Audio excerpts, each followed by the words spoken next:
मस्ते मस्ते। क्या शान चाल अलबेली है, गजलाज रहे मस्ते मस्ते।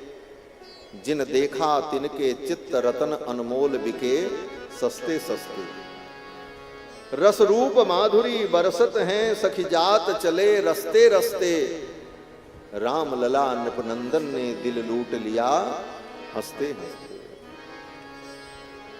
हंसते हंसते राम जी ने सबके चित्त को चुरा लिया और सभी सखियां मिथिला की यही कहने लगी, कहु सखी कस अस को तनुधारी, जो न मोह यह रूप निहारी।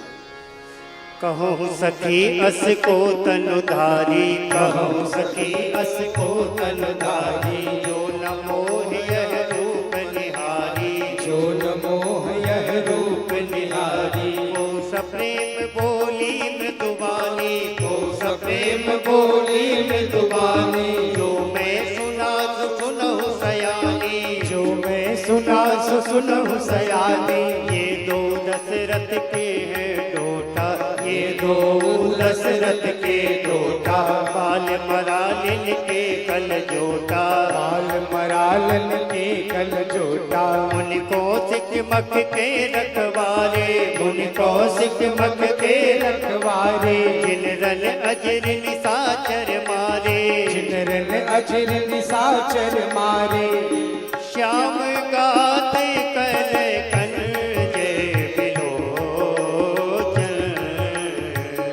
श्याम गाते कर कंजल विलोचन। जो मारी जे सो जय मधुमोचन, जो मारी जे सो जय मधुमोचन। सखियों ने भगवान के रूप माधुरी का वर्णन किया और सखियों के मन में भाव उत्पन्न हुआ, आज तो इनका दर्शन हमको हो रहा है, फिर तो ये चले जाएंगे, फिर इनका दर्शन हमें कैसे होगा। तो एक सखी ने कहा, अरे सखी, हमारे महाराज जनक जी बेटी जानकी का स्वयंवर कर रहे हैं, अगर ये हमारे जानकी के दुल्हा हो जाते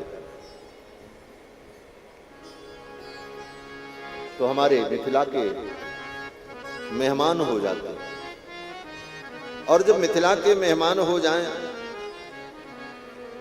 तो इस बहाने ही इनको बार बार आना पड़ेगा, क्योंकि मिथिला से संबंध हो जाएगा, और ये बार बार मिथिला आएंगे तो हमको भी दर्शन मिलता रहे।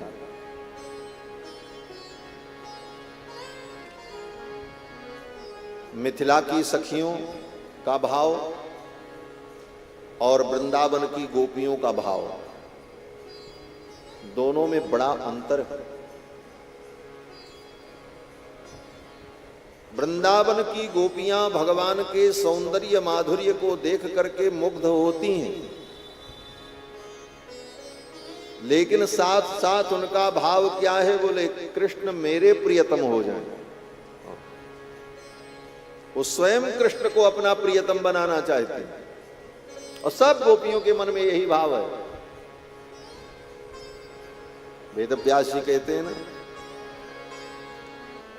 कि और सभी गोपियों ने कृष्ण को प्रियतम बनाने के लिए मेरे पति बन जाएं व्रत किया। कात्यायनी महामाये महायोगिन्यधीश्वरी नंदगोप सुतम देवी पतिम में कुरुते नमा, इनको मेरा पति बना दो। एक दो नहीं सब, हेमंते प्रथमे मासी नंदब्रज कुमारिका, नंदब्रज की जितनी कुमारी कन्याएं थी कुमारिका सब कृष्ण को प्रियतम के रूप में चाहती हैं, सबको अपना सुख प्रिय है, कृष्ण मेरे प्रियतम हो जाए, मेरे पति हो जाए। लेकिन मिथिला की सखियां तो बड़ी विलक्षण है।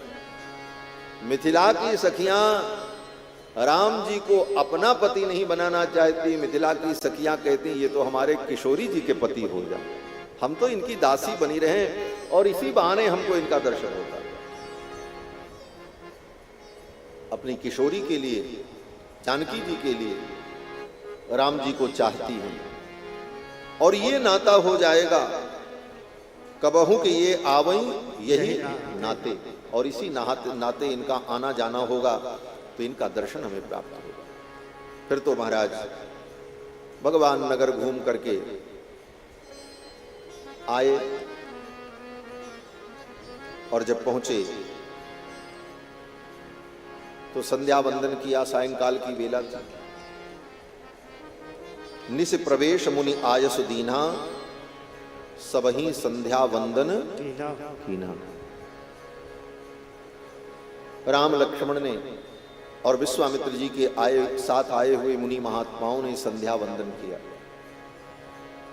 जो राम जी का भक्त होगा वो संध्या वंदन जरूर करेगा। लोग कहते महाराज हम तो राम जी के भक्त हैं, हम कर्मकांड उंड नहीं करते। बोले तुम भक्त नहीं हो, तुम दुष्ट हो। जो राम जी का सच्चा भक्त होगा वो वेद शास्त्र की मर्यादा का कभी उल्लंघन नहीं कर सकता। क्यों? बोले राम जी ने नहीं किया और तुम राम जी के नाम पर मर्यादाओं का उल्लंघन करने चले हो। जो राम जी का सच्चा भक्त होगा वो संध्या करेगा, गायत्री जप करेगा, अपने कर्मानुष्ठान में निरत रहेगा। यही तो राम जी का आदर्श है। राम जी की बनाई मर्यादा का वो पालन करेगा। और स्वयं भगवान भी यही कहते हैं, श्रुति स्मृति ममई वाग्ये। वेद और स्मृति ये भगवान की आज्ञा है। भगवान किसी को प्रत्यक्ष आकर के आज्ञा नहीं देते। भगवान आकर के एक एक व्यक्ति का हाथ पकड़ करके कहें तुम ये करो, तुम ये करो, बोले ऐसा नहीं होता, ये संभव भी नहीं है। बोले तो किसको क्या करना चाहिए? बोले भगवान ने एक बार ही अपनी आज्ञा दे दी। वो आज्ञा क्या है? बोले श्रुति और स्मृति। श्रुति स्मृति ममई वाग्ये। भगवान कहते हैं श्रुति स्मृति मेरी आज्ञा है। यस्ताम उल्लंघ्य वर्तते। और जो व्यक्ति मेरी इस आज्ञा का उल्लंघन करके आचरण करता है, आज्ञा छेदी, भगवान कहते हैं वो मेरी आज्ञा का उच्छेद कर रहा है। ममद्रोही, वो मुझसे द्रोह कर रहा है। मद भक्तोपि न वैष्णव, वो मेरी भक्ति भले कर रहा है लेकिन वो वैष्णव नहीं। श्रुति स्मृति ममई वाग्ये यस्ताम उल्लंघ्य वर्तते। आज्ञा छेदी ममद्रोही, मद भक्तोपि न वैष्णव। इसलिए भगवान के भक्त को भगवान की बनाई हुई मर्यादा का सतत पालन करना चाहिए। सबही संध्या वंदन कीने, और फिर विश्वामित्र जी महाराज जब शयन करने गए तो राम जी और लक्ष्मण दोनों भाई उनका चरण दबाते हैं। महाराज मुनि बर शयन कीन तब जाए। मुनि बर शयन कीन तब जाए। लगे चरण चापन दो भाई। लगे चरण चापन दो भाई। मुनि बर शयन कीन तब जाए। मुनि बर शयन कीन तब जाए। विश्वामित्र जी जब शयन करने गए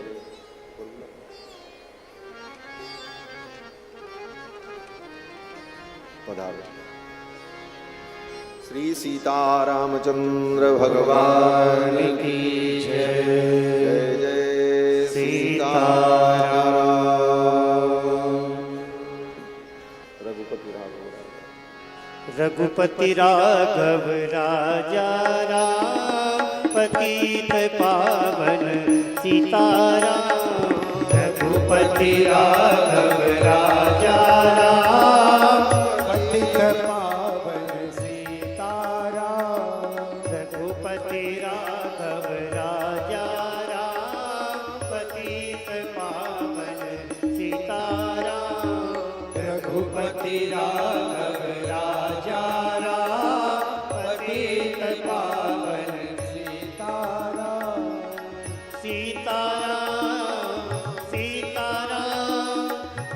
प्यारे मन सीताराम सीताराम सीताराम भज प्यारे मन सीताराम रघुपति राघव राजा राम पतित पावन सीताराम रघुपति राघव राजा राम पतित पावन सीताराम जय रघुनंदन जय सिया राम जानकी वल्लभ सीताराम जय रघुनंदन जय सिया राम जानकी वल्लभ सीताराम जय रघुनंदन जय सिया राम जानकी वल्लभ सीताराम जय रघुनंदन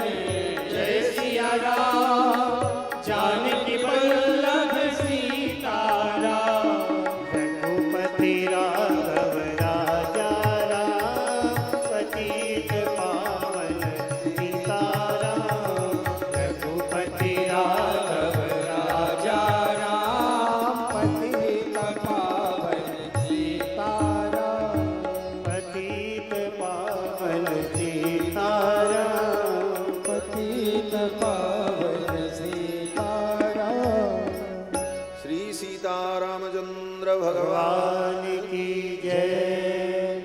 आज के इस सत्र में अयोध्या हनुमानगढ़ी के परम श्रद्धेय महंत श्री रतनदास जी महाराज कृपा करके पधारे। आपका अभिनंदन स्वागत, साथ आए हुए समस्त परिकरों का भी अभिनंदन एवं स्वागत। मैं निवेदन कर रहा था कि नगर भ्रमण करके रघुनाथ जी आए, फिर शयन किए। जब शयन करने गए, विश्वामित्र जी शयन कर रहे हैं, राम लक्ष्मण दोनों भाई उनका चरण संवाहन करते, गुरु जी की सेवा करते हैं और गुरु शुश्रूषा की। फिर सभी ने शयन किया। प्रातः काल उठकर अपने नित्य कृत्य से जब निवृत्त हुए, गुरु जी के चरणों में जाकर के प्रणाम किया दोनों भाइयों ने। विश्वामित्र जी ने कहा, राम जाओ पुष्प वाटिका से पुष्प लेकर के आओ भगवान की पूजा के लिए। और गुरुदेव की आज्ञा मान करके राम लक्ष्मण दोनों भाई जनक जी के बगीचे में वाटिका में पुष्प लेने के लिए जाते हैं। ये पुष्प वाटिका का बड़ा मधुर प्रसंग श्री गोस्वामी जी महाराज ने मानस रामायण में वर्णन किया है। पुष्प वाटिका में श्री रघुनाथ जी का और श्री जानकी जी का प्रथम मिलन होता है। ये बड़ी रसपूर्ण झांकी है। दिव्य दंपति प्रिया प्रीतम का प्रथम मिलन, और बड़े ही सुंदर शब्दों में और रस में गोस्वामी जी ने इस प्रसंग को सजाया है। भगवान पुष्प लेने के लिए जब वाटिका में पहुंचे, बगीचे में जब पहुंचे, तो वहां का जो माली था उससे पूछा, भैया हमको पूजा के लिए पुष्प लेना है,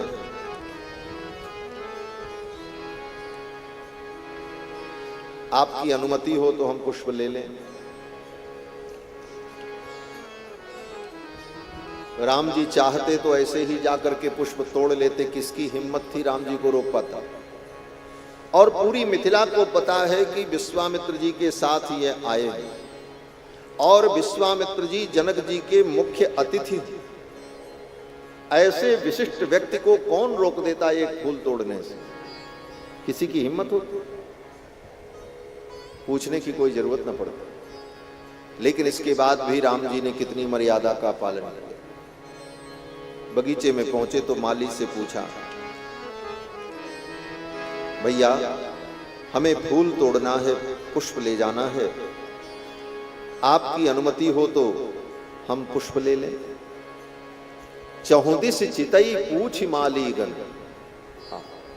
हमारे पूज्य महाराज जी कहते, कि कुछ लोग पूछना तो चाहते हैं लेकिन कोई दिखा नहीं, तो बोले अब किससे पूछें, चलो तोड़ लेते हैं।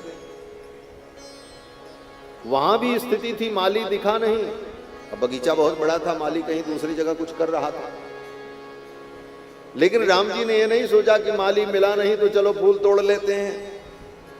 पहले उस माली को ढूंढा। कहां लिखा है ढूंढा?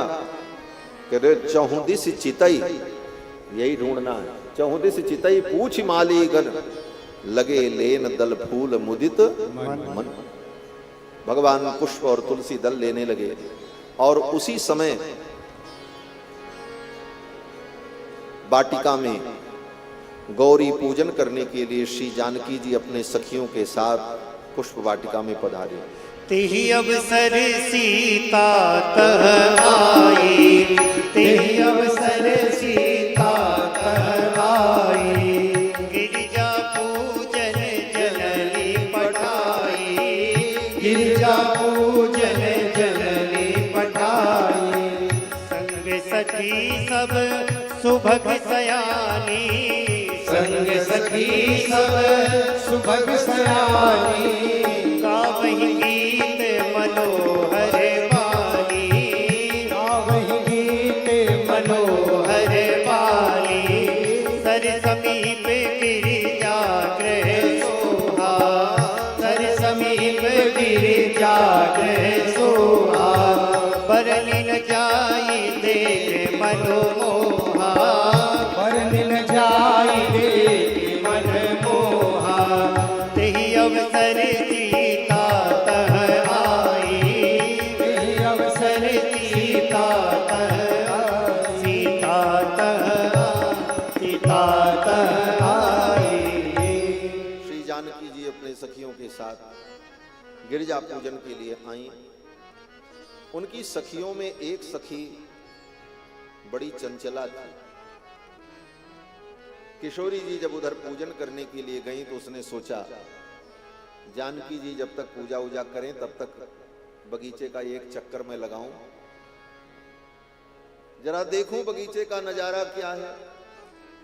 और वो चंचला सखी जानकी जी को वहीं छोड़कर बगीचा घूमने के लिए चली गई। एक सखी सी संग बिहाई, गई रही देखन फुलवाई। गई तो थी बगीचा का नजारा देखने के, लेकिन उसे कुछ और ही दिख गया। क्या दिखा? बोले राम लक्ष्मण दोनों भाइयों का दर्शन हो गया। जब राम जी को देखा, अरे ये तो वही हैं जो विश्वामित्र मुनि के साथ आए हैं और कल जो नगर भ्रमण के लिए आए थे, वे दोनों भाई यहां।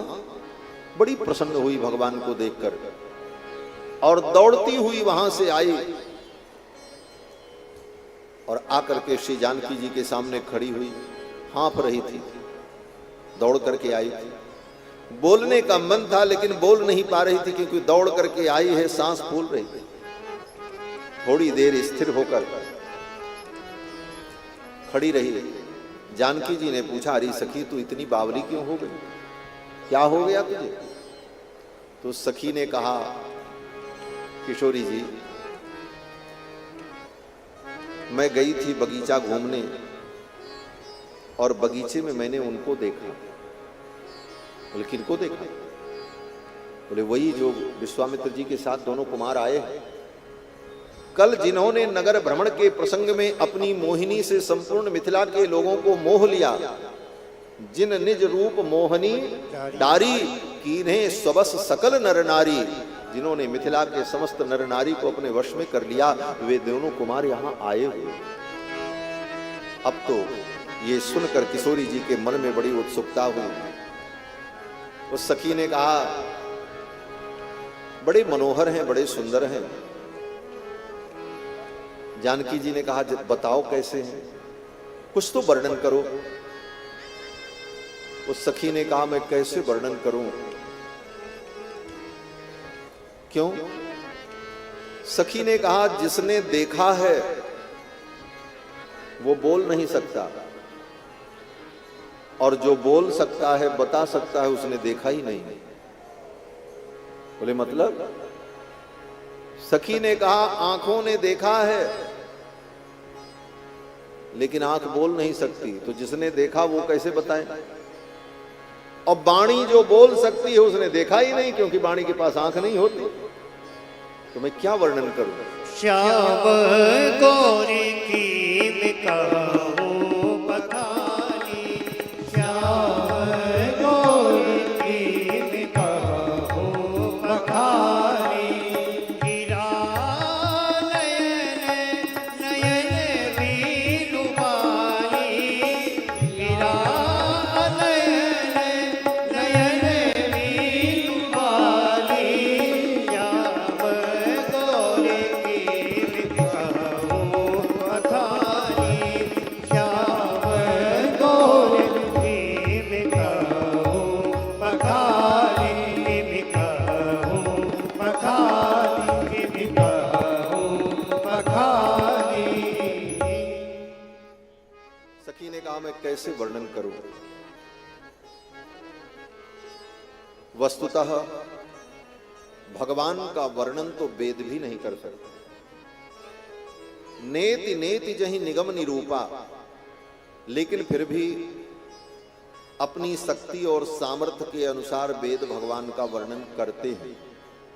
कर नहीं सकते, अंत में उनको भी यही कहना पड़ता है न इति न इति, लेकिन करते हैं।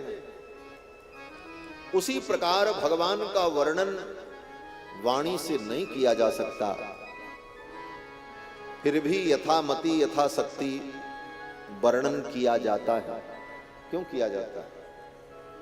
बोले अपनी वाणी को पवित्र करने के लिए। निज गिरा पावन करन कारण राम जस तुलसी कहो। अपनी वाणी को पवित्र करने के लिए हम भगवान का वर्णन करते हैं। कोई भगवान का वर्णन क्या कर पाएगा? सखी ने कहा मैं क्या वर्णन करूं, फिर भी मैं वर्णन करती हूं। और वर्णन किया। सखी ने कहा कुमार मैंने देखे, कुमार मैंने देखे सुंदर सखी दो कुमार, कुमार मैंने देखे सुंदर सखी दो कुमार, कुमार मैंने देखे सुंदर सखी दो कुमार, कुमार मैंने देखे सुंदर सखी दो कुमार। हाथों में फूलों का दोना बिछो है, हाथों में फूलों का दोना बिछो है, हाथों में फूलों का दोना बिछो है, हाथों में फूलों का दोना बिछो है। सुंदर गले तो है हार, कुमार मैंने देखे सुंदर गले तो है हार, कुमार मैंने देखे सुंदर सखी दो कुमार, कुमार मैंने देखे सुंदर सखी दो कुमार। सुंदर सलोने बाके रसीले, सुंदर सलोने बाके रसीले, सुंदर सलोने बाके रसीले, सुंदर सलोने बाके रसीले। मोह लिए नर और नार, कुमार मैंने देखे मोह लिए नर और नार, कुमार मैंने देखे सुंदर सखी दो कुमार, कुमार मैंने देखे सुंदर सखी दो कुमार। मुनियों का यज्ञ इन्होंने रचाया, मुनियों का यज्ञ इन्होंने रचाया, मुनियों का यज्ञ इन्होंने रचाया, मुनियों का यज्ञ इन्होंने रचाया। तीनों की सुनते पुकार, कुमार मैंने देखे सुंदर सखी दो कुमार, कुमार मैंने देखे सुंदर सखी दो कुमार, कुमार मैंने देखे सुंदर सखी दो कुमार। भक्तों के जीवन संतों के तारे, भक्तों के जीवन संतों के प्यारे, भक्तों के जीवन संतों के प्यारे, भक्तों के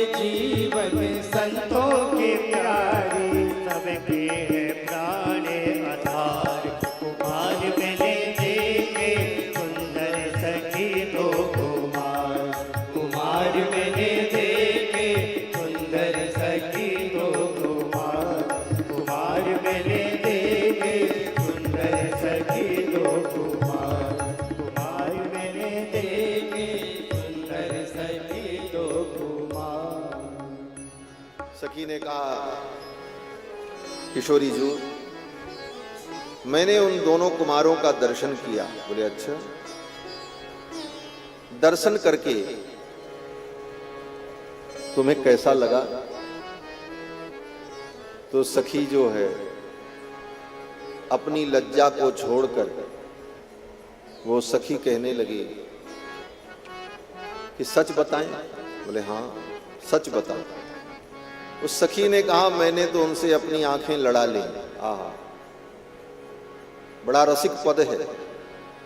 वो सखी कहती, लड़ाए आई री मैं तो राघव जू से नैना, मैंने राघव जी से अपने नैनों को लड़ा लिया और राम जी से नैन मिल जाएं, इसका फल क्या है?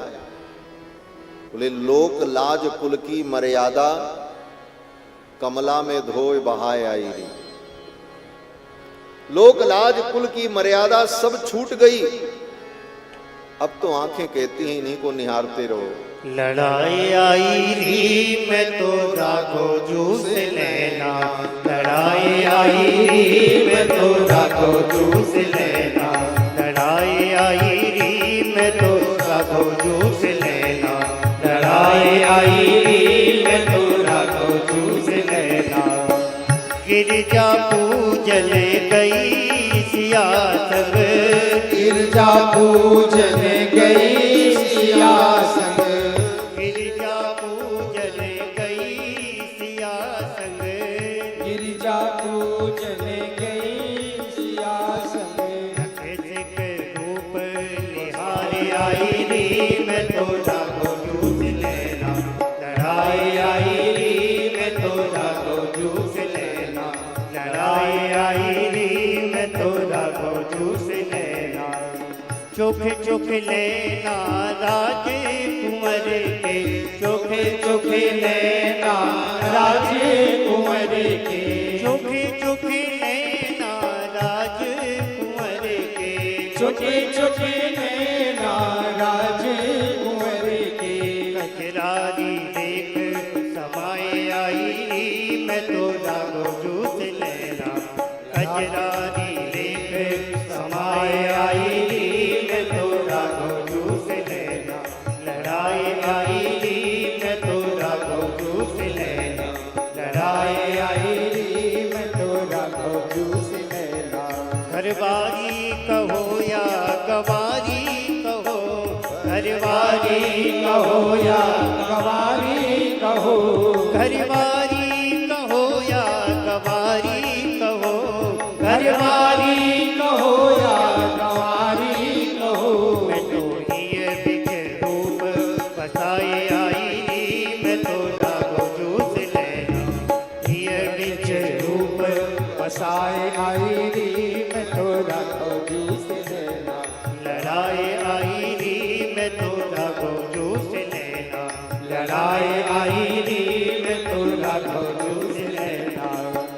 लोक लाज कुल की मर्यादा, लोक लाज कुल की मर्यादा, लोक लाज कुल की मर्यादा, लोक लाज कुल की मर्यादा।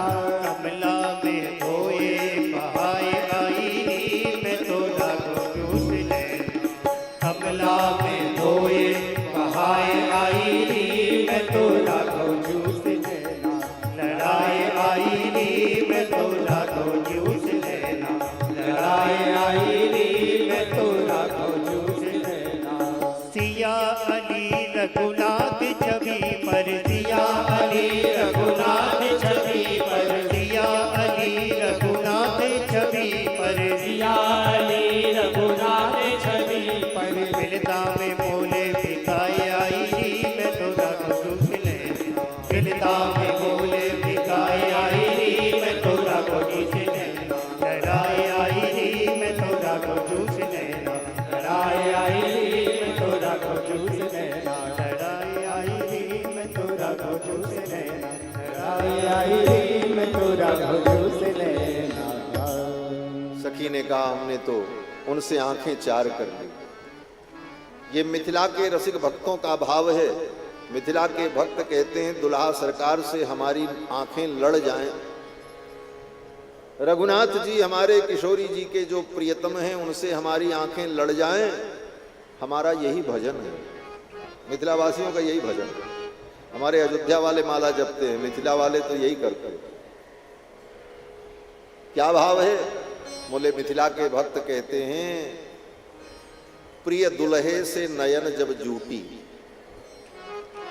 प्रिय दुल्हे से नयन जब जूटी, लोक लाज कुल की मर्यादा ताग तड़ा तड़ टूटी।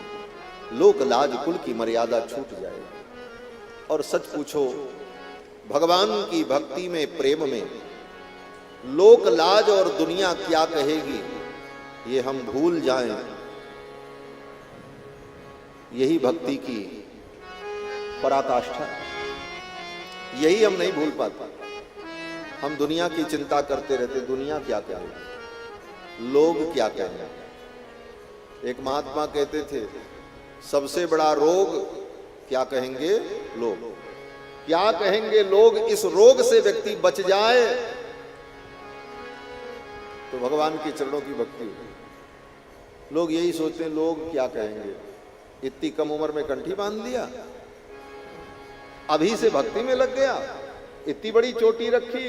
हाँ हाँ, लोग क्या कहेंगे इसकी परवाह जो छोड़ देता है वही ठाकुर जी के चरणों तक पहुंच भी पाता है। ये पक्की बात है। ये महात्मा लोगों ने, इन संतों ने लोक की परवाह छोड़ दी, दुनिया क्या कहेगी। नहीं तो ये भी पैंट शर्ट पहन के घूमते, जैसे दुनिया मौज कर रही है वैसे हम लोग भी मौज करते। दुनिया को छोड़ा भाई, दुनिया क्या कहेगी भाड़ में जाए, हमको जो करना वो हम करेंगे। यह उद्देश्य लेकर के चले तब यहां पहुंचे। दुनिया क्या कहती है इसकी परवाह छोड़नी पड़ेगी। लोक लाज कुल की मर्यादा ताग तड़ा करती। सखी ने आकर के कहा, किशोरी जी को लेकर के गई और दर्शन कराया। लता के ओट से दर्शन कराया। किशोरी जी ने भगवान को देखा, भगवान ने किशोरी जी को देखा। भगवान ने लक्ष्मण से कहा, लक्ष्मण तात जनक तनयाय सोई, धनुष यज्ञ यही कारण हुई। जिनके लिए धनुष यज्ञ हो रहा है ये जनक की कन्या जानकी। एक दूसरे को देखा, परस्पर दो चकोर दो चंदा। किशोरी जी के मुख को देखकर राम जी के नेत्र चकोर हो गए और राम जी के मुख चंद्र को देखकर जानकी जी की आंखें चकोरी हो गईं। परस्पर दो चकोर दो चंदा। और फिर किशोरी जी आई गौरी जी के मंदिर में और प्रणाम किया। और ज्यों ही प्रणाम करके उठने चली तब तक गिरिजा के गले की माला स्वयं सरक गई और वो माला श्री जानकी जी के आंचल में आकर के गिरी और गिरिजा ने आशीर्वाद दिया। क्या आशीर्वाद दिया? बोले गिरिजा ने आशीर्वाद दिया, मन जाहि राच्यो मिलई सोबर सहज सुंदर सांवरो, करुणा निधान सुजान सील स्नेह जानत रावर। किशोरी जी को गिरिजा ने आशीर्वाद दिया और किशोरी जी अपने सखियों के साथ महल में चली गई। इधर राम लक्ष्मण दोनों भाई पुष्प लेकर के जब आए, गुरु जी को दिया और गुरु जी ने पूजन किया। गुरु जी को लाकर के जब पुष्प दिया तो गुरु जी ने राम लक्ष्मण को आशीर्वाद दिया। वर वधू दोनों को आशीर्वाद मिले तभी तो विवाह मंगलमय होता है। किशोरी जी को गौरी ने आशीर्वाद दिया और राम जी को विश्वामित्र जी ने आशीर्वाद दिया। राम कहा सब सुफल मनोरथ हो ही तुम्हारे, सुफल मनोरथ हो ही तुम्हारे। राम लखन सुनी भये सुखारे, राम लखन सुनी भये सुखारे। विश्वामित्र जी ने आशीर्वाद दिया और फिर पूजन के पश्चात जनक जी के यहां से निमंत्रण आया और भगवान श्री राम और कुमार लक्ष्मण को लेकर विश्वामित्र जी महाराज अपनी मुनिमंडली के साथ जनक जी के दरबार में उपस्थित होते हैं। कथा प्रसंग तो बहुत विस्तृत है, संक्षेप में कहें तो सूत्रात्मक हो जाएगा और विस्तार करो तो समय चाहिए। बस थोड़ी सी बात कह करके वाणी को विराम देंगे। एक बात, जनक जी के दरबार में भगवान श्री राम कुमार लक्ष्मण विश्वामित्र अपनी मुनिमंडली को लेकर सबको लेकर पहुंचते हैं। उनके लिए सुंदर उच्च आसन लगा था। उच्च आसन पर विराजमान हुए, सभा का कार्य प्रारंभ हुआ। जनक जी के दूत ने उठ करके घोषणा की, ये माहेश्वर धनुष को जो तोड़ेगा सीता उसका वरण करेंगे। बड़े बड़े राजा आए थे, सब ने प्रयत्न किया लेकिन कोई धनुष तोड़ने में सफल न हो सका। सब जाते तमक तमक कर अपनी मूंछों पर ताव देते हुए धनुष हम तोड़ेंगे, और उधर से सिर झुकाए हुए लौट करके चले आते। तिल भर धनुष को उठा न सके। सारे राजा जब उस धनुष को तिल भर हिला न सके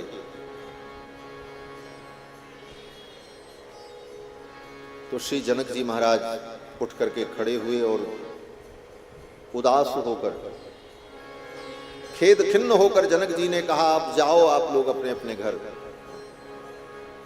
तजहु आस निज निज गृह जाहु, लिखान विधि वैदेही विवाह। मेरी बेटी का विवाह विधाता ने नहीं लिखा। सच्ची बात है, वैदेही का विवाह विधाता लिखेंगे? विधाता में इतना सामर्थ्य नहीं है कि वो वैदेही का विवाह लिख सके। वैदेही कौन है? बोले जगत जननी है। राम जगत पिता हैं, जगत जननी, और जगत पिता के विवाह का वर्णन और लेखन कोई पुत्र कर सकता है। ब्रह्मा तो भगवान के पुत्र हैं, ब्रह्मा क्या लिखेंगे? जो ब्रह्मा के विधान के अधीन होता है ब्रह्मा उसका विधान लिखते हैं, और ब्रह्मा तो स्वयं भगवान के अधीन है, वो क्या लिखेंगे? इसलिए जनक जी ने कहा, लिखा न विधि वैदेही विवाह। हम अगर जानते कि ये पृथ्वी वीरों से खाली हो गई तो हम ऐसी प्रतिज्ञा ही ना करते। अब आप लोग अपने अपने घर जाओ। और ज्यों ही जनक जी ने कहा, वीर विहीन मही मैं जानी, लक्ष्मण जी को रोष आ गया और लक्ष्मण जी ने उठ करके जनक जी को कहा, राजन आप ऐसा न कहें। जिस सभा में एक भी रघुवंशी बालक बैठा रहता है उस सभा में ये पृथ्वी वीरों से खाली हो गई, ये कहने का साहस किसी को नहीं होता। जनक कही जस अनुचित वाणी, विद्यमान रघुकुल मणि जाने। हमारे रघुकुल मणि, मेरे ज्येष्ठ भ्राता रघुनंदन महावीर विराजमान हैं, और उनके रहते हुए आपने ऐसा कह दिया, आपने अनुचित कहा। ये धनुष क्या है? अगर मुझे अनुमति मिल जाए तो ये धनुष जिस पृथ्वी पर है और ये पृथ्वी जिस ब्रह्मांड में है, वो ब्रह्मांड को घड़े के समान मैं उठा लूं। और जैसे कच्चा घड़ा फोड़ दिया जाता है ऐसे दबा दूं, ये ब्रह्मांड चूर चूर हो जाए। ये धनुष कमल नाल के समान, इसे उठा लूं, चढ़ा दूं और लेकर के 100 योजन तक दौड़ता चला जाऊं। 7 योजन प्रमाण ले धावा। लक्ष्मण जी की ये ओजपूर्ण वाणी को सुनकर के सभी राजा और सभा में बैठे हुए लोग आश्चर्यचकित हो गए। लक्ष्मण जी के इस ओजपूर्ण भाषण को सुनकर धीरे से विश्वामित्र जी ने इशारा किया, लक्ष्मण बैठ गए। लक्ष्मण जी बैठ गए। तब विश्वामित्र जी ने देखा मौका बहुत अच्छा है, अब राम जी को मैं भेजूं और इनके द्वारा धनुष टूट जाए। क्योंकि विश्वामित्र जी को तो पता था राम ही धनुष तोड़ेंगे। किसी व्यक्ति ने कहा कि राम जी धनुष तोड़ेंगे, ये विश्वामित्र जी को जब पता था तो विश्वामित्र जी सबसे पहले ही राम जी को भेज देते, राम पहले तुम जाओ, और राम जी धनुष तोड़ करके चले आते, ये बखेड़ा ही न होता, इतने राजाओं का अपमान न होता, जनक जी को ये बोलना न पड़ता। बोले हाँ बात तो सही है। राम जी को पहले ही जनक जी को विश्वामित्र जी अगर भेज देते तो धनुष तो टूट जाता, सब हो जाता। लेकिन राम कितने बड़े वीर हैं, इनकी शक्ति क्या है, इनका सामर्थ्य क्या है, ये दुनिया को पता न चलता। क्यों? बोले सब राजा चिल्लाने लगते, सब राजा यही कहते हम भी तोड़ सकते थे, हमको तो मौका ही नहीं मिला। जब 12 वर्ष का बालक धनुष तोड़ सकता है तो हम क्यों नहीं तोड़ सकते, हमको मौका ही नहीं मिला, नहीं तो हम अपनी शक्ति दिखाते। तो विश्वामित्र जी ने सोचा सब पहले अपनी शक्ति दिखा लें, तब हमारे राम की शक्ति प्रकट हो। जंगल में मोर नाचा, किसने देखा, किसने देखा? जंगल में मोर नाचा, इसका महत्व नहीं होता है, लोगों ने देखा, महत्व इसका होता है। राम जी बड़े वीर हैं, धीर हैं, गंभीर हैं, लेकिन ये दुनिया को पता तो चले। इसलिए विश्वामित्र जी ने जब अवसर देखा, कौन सा अवसर? बोले शुभ अवसर। वो शुभ घड़ी आ गई जिस घड़ी में धनुष को टूटना था। विश्वामित्र समय शुभ जानी, विश्वामित्र समय शुभ जानी, बोले अति स्नेह मैं बानी, बोले अति स्नेह मैं बानी, विश्वामित्र समय शुभ जानी, विश्वामित्र समय शुभ जानी, विश्वामित्र समय। सुंदर शुभ घड़ी आ गई और विश्वामित्र जी ने कहा राम उठो और इस धनुष को तोड़ो। उठो राम भंजो भव चापा। क्यों? बोले जनक के परिताप को दूर करने के लिए इस धनुष को तोड़ो। गुरुदेव की आज्ञा भई, राम जी उठ करके चल पड़े। और कैसे चले? बोले सहज ही चले सकल जग स्वामी। बड़े सहज भाव से राम जी जा रहे हैं। गुरु जी को प्रणाम किया और चल पड़े और धनुष के पास पहुंचे और फिर इधर उधर देखा। जानकी जी बरमाला लेकर के खड़ी। जानकी जी सोच रही हैं इनसे धनुष कैसे टूटेगा। अगहन के महीने में फूल तोड़ने में जिनको पसीना हो रहा था, भाल तिलक श्रम बिंदु सुहाए। अगहन के महीने में, वो भी प्रातः काल, अगहन के महीने में प्रातः काल अच्छी खासी ठंडी होती, वो भी खुली जगह पर बगीचे में फूल तोड़ने में पसीना हो, सोचने वाली बात। इसलिए मिथिला की सखियों ने राम जी से पूछा, काहे छूटल लिलार पे पसीना हो लाल, काहे छूटल लिलार पर पसीना। शरद के प्रभात रहे नाही दोपहरिया, नाही रहल जेठ के महीना हो लाल, काहे छूटल लिलार पर पसीना। जेठ का महीना नहीं था, शरद की प्रभात थी और आपको फूल तोड़ने में पसीना हो गया। किशोरी जी ने इस दृश्य को देखा था। किशोरी जी ने सोचा ये तो बड़े कोमल हैं, ये धनुष इनसे कैसे टूटेगा। किशोरी जी देवताओं को मनाने लगी, गणेश जी से प्रार्थना की, गणनायक वरदायक तेवा, आज लगे कीन्ही तो सेवा। हे गणेश जी, आज तक आपकी हमने सेवा की, आप प्रसन्न हो जाओ, धनुष इनके हाथ से टूट जाए।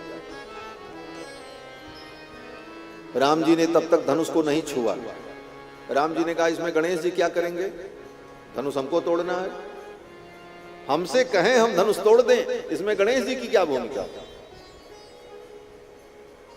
फिर जानकी जी ने शंकर जी की स्तुति की। हो प्रसन्न महेश भवानी, प्रणवो दीन बंधु दिन दानी। हे महेश, हे भवानी, आप प्रसन्न हो जाओ, ये धनुष हल्का हो जाए, इनके हाथों से टूट जाए। राम जी ने मन मन ही कहा इसमें शंकर जी क्या करेंगे, तोड़ना तो हमको। धनुष से कहा अब मोहि शंभुचाप गति तोड़ी। हे शंभुचाप, तुम ही मेरी गति हो। भगवान ने कहा अभी तक तो कुछ ठीक था, अब तो भूत प्रेतों से प्रार्थना कर रही हैं। ये धनुष क्या है? शंकर जी का गण ही तो है। और शंकर जी के गण कौन होते हैं? बोले भूत प्रेत।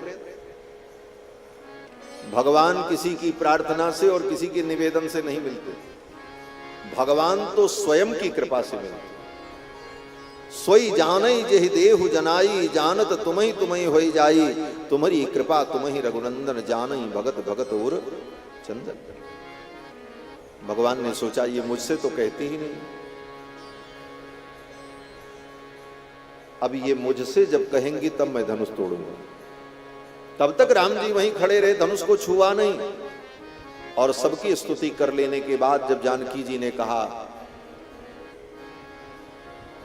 कि जो भगवान सकल उरबासी, करिहे मोई रघुबर की दासी, प्रभुतन चितय प्रेम पन ठाना, तो कृपा निधान राम सब जान। राम जी सब जान गए, बस अब तो ये मुझसे प्रार्थना कर रही हैं, अब मुझे धनुष तोड़ देना चाहिए। ये वेदांत है हमारा, और हमारी श्री वैष्णव संप्रदाय की परंपरा का सिद्धांत है, बहुत सूक्ष्म सिद्धांत है। भगवान किसी की कृपा से नहीं मिलते, भगवान स्वयं की कृपा से मिलते। लोग कहते हैं इनकी भक्ति नहीं करेंगे तो भगवान कैसे प्रसन्न होंगे, उनकी भक्ति नहीं करेंगे तो भगवान कैसे प्रसन्न होंगे। भगवान किसी की भक्ति से प्रसन्न नहीं होते, भगवान की भक्ति की जाए तब प्रसन्न होते। ये अनन्य सिद्धांत है। और भगवान स्वयं की कृपा से प्राप्त हो। भगवान किसी साधन से प्राप्त नहीं होते, भगवान स्वयं साधन है और भगवान स्वयं साध्य है। दुनिया के समस्त कार्य में साधन और साध्य का भेद होता है, लेकिन भगवान की उपासना में साधन और साध्य का भेद नहीं होता। भगवान ही साधन है और भगवान ही साध्य है। इसीलिए हमारे यहां वैष्णव सिद्धांत में भक्ति को, ज्ञान को, कर्म को, इन सब को करते हुए भी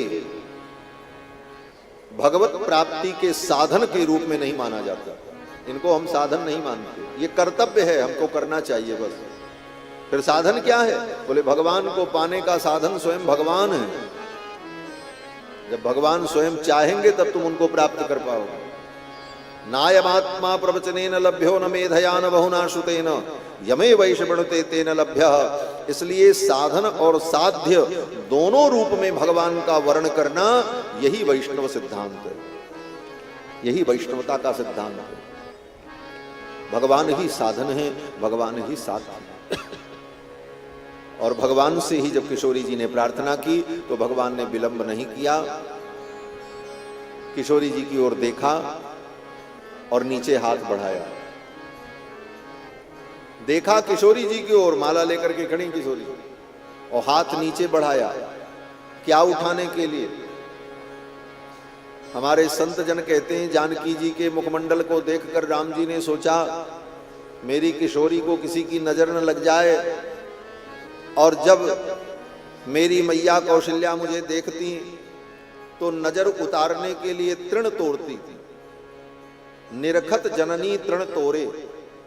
तो आज तो मैं कुछ लेकर के आया नहीं हूं कि अपनी जानकी की नजर उतारूं, एक तृण भी मुझे मिल जाए तो मैं अपने जानकी की नजर उतार दूं। ये सोचकर जानकी जी के मुख की ओर देखते हुए राम जी ने हाथ नीचे बढ़ाया कि कोई तृण मिल जाए, और तृण तो मिला नहीं, हाथ में आ गया कौन? बोले वो धनुष। उसी धनुष को ही राम जी ने उठाया और जानकी जी के मुखमंडल पर ऐसे घुमाया और बीच से तोड़ दिया। धनुष तोड़ करके जानकी जी के मुख की नजर उतार दी रघुनाथ जी ने महाराज। लेत चढ़ावत खेचत गाड़े, लेत चढ़ावत खेचत गाड़े, काहू न लगा देख सब ढाले, काहू न लगा देख सब ढाले। ईशन राम मात धनु तोरा, ईशन राम मात धनु तोरा। हरे भुवन धुनि घोर कठोरा, हरे भुवन धुनि घोर कठोर, हरे भुवन घोर कठोर। रब रब बाजे छिकर हिदी गज डोल मही आई बोले पूरुम कर मल सूर्य असूर्य मुनि कर नदी ने सकल विकल विचार कोदन निखण देव नाम तुलसी जयति बचन उचार जयति बचन उचार जयति बचन उचार। कब राम जी ने धनुष को उठाया, कब घुमाया, कब तोड़ दिया, किसी ने देखा ही नहीं। धनुष जब टूटा, भयंकर ध्वनि हुई, जितने लोग बैठे थे सभा में सब उलट गए, सब उलट गए। महर्षि वाल्मीकि ने रामायण में लिखा है कि तेन शब्देन मोहिता, धनुष के टूटने से जो शब्द हुआ, उस शब्द से सब चौंक गए। अचानक ऐसी भयंकर ध्वनि हुई, धनुष टूटा तो जो जहां था वहीं गिर पड़ा। निपेतुश्च नराः सर्वे तेन शब्देन मोहिता, सब लोग गिर पड़े। बोले सब गिर गए? वाल्मीकि जी कहते हैं सब नहीं गिरे, 4 लोग बचे थे, बाकी सब गिर गए। ये 4 लोग कौन थे?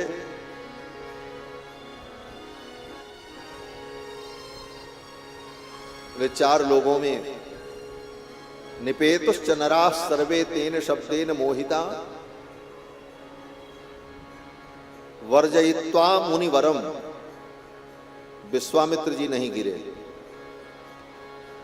वर्जयित्वा मुनिवरम राजानम, जनक जी नहीं गिरे। और तौच राघव, राम और लक्ष्मण ये दोनों भाई नहीं गिरे। राम, लक्ष्मण और जनक जी और विश्वामित्र जी ये 4 लोग नहीं गिरे, बाकी सभा में जितने बैठे थे सब गिर पड़े धड़ाम धड़ाम। जनक जी के पुरोहित जो सतानंद जी थे वो भी ढुनक गए। हमारा ये वाल्मीकि की वाणी एकदम स्पष्ट है, कहीं कुछ जोड़ना घटाना नहीं है इसमें।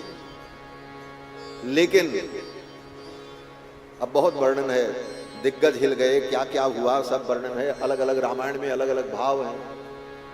आनंद रामायण में तो यहां तक वर्णन है कि रावण भी आया था। ऐसी भयंकर ध्वनि हुई कि रावण अपने सिंहासन से गिरा, और गिरने के बाद जब उठा तो वहां से सीधे भगा। और कैसे भगा? बोले अपनी धोती संभालते हुए। उसकी मतलब लांग खुल गई, कहते कच्छ विहीन हो गया रावण, और अपनी इज्जत बचाने के लिए कच्छ विहीन होकर रावण अपनी धोती को संभालते संभालते किसी प्रकार वहां से भागा। गोस्वामी जी भी वर्णन करते हैं, रावण गिर पड़ा। दिग्गयंद लरखरत परत दसकंध मुख भर, दसकंधर भी गिरा। दिग्गयंद लरखरत परत दसकंध मुख भर, सुर विमान हिम भानु भानु संघटत परस्पर। देवताओं का विमान आपस में टकरा गया। दिग्गज जो है अपने अपने जगह से विचलित हो गए, और ये सब जो हुआ सो हुआ। लेकिन गिरने के बाद सब उठ करके सब लोग अपना हाथ झाड़ करके खड़े हो गए, और सब ने कहा वाह वाह वाह वाह। बोले क्या हुआ वाह वाह? बोले राम जी ने धनुष तोड़ दिया, राम जी ने धनुष तोड़ दिया। चारों तरफ यही चर्चा होने लगी और जय जयकार होने लगी। तोड़ दिया तोड़ दिया तोड़ दिया रे रघुवर ने धनुइया तोड़ दिया रे। तोड़ दिया तोड़ दिया तोड़ दिया रे रघुवर ने धनुइया तोड़ दिया रे। तोड़ दिया तोड़ दिया तोड़ दिया रे रघुवर ने धनुइया तोड़ दिया रे। तोड़ दिया तोड़ दिया तोड़ दिया रे रघुवर ने धनुइया तोड़ दिया रे। देश देश के राजा सब आए, देश देश के राजा सब आए, अरे देश देश के राजा सब आए। देश देश के राजा सब आए।